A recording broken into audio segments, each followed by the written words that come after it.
In 1959, deep in the remote mountains of Russia, 9 experienced hikers set up camp.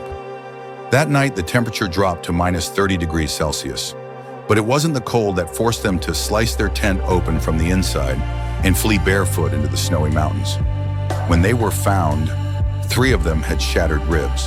One of them was missing her tongue, and their clothing was emitting radiation. The official report concluded, an unknown force. Today we are investigating the silent terror of Dyatlov Pass. What really killed them? If you're ready, let's begin. This is Hard Times Chanel. Hello everyone, I'm Bimon Armam, and today we're pulling back the curtain on one of the most chilling and unexplained events in modern history, the Dyatlov Pass Incident. In February 1959 in Russia's Ural Mountains, 9 skilled hikers ran from their tent as if they had seen hell itself and never returned. For more than 60 years, the question of what killed them has haunted the world. Their leader was Igor Dyatlov. All of them were experienced, physically fit, and fully equipped for extreme winter conditions. Their goal was a demanding winter trek through one of the most isolated regions of the Urals. On the night of February 2nd, 1959, they pitched their tent on the slopes of Kholat Shakhl, known in the Mansi language as Dead Mountain. When they failed to reach their destination, a search and rescue team was dispatched. What rescuers found was horrifying. The tent had been ripped open with knives, as if something inside had forced its way out. Inside, all their boots, winter clothing, and food were neatly left behind. It was as if 9 people had fled an invisible threat, wearing only socks and underwear, into the minus 30 degrees Celsius freezing night. The first 2 bodies were discovered about a mile from the tent, beneath a pine tree. They were nearly naked, with injuries on their hands from breaking branches, clear signs they had tried to start a fire. The remaining hikers were found weeks later, scattered and partially buried under snow.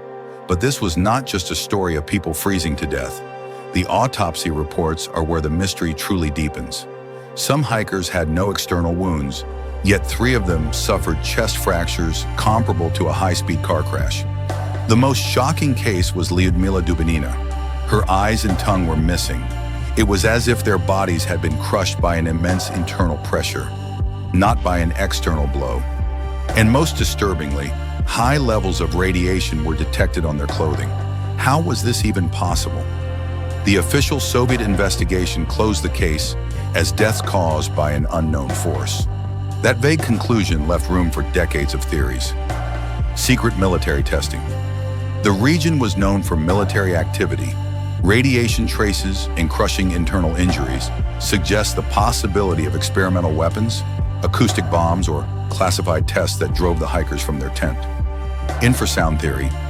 Low-frequency sound waves created by wind and mountain shape, inaudible to the human ear, may cause extreme panic, nausea, and uncontrollable fear, forcing the hikers to flee in terror.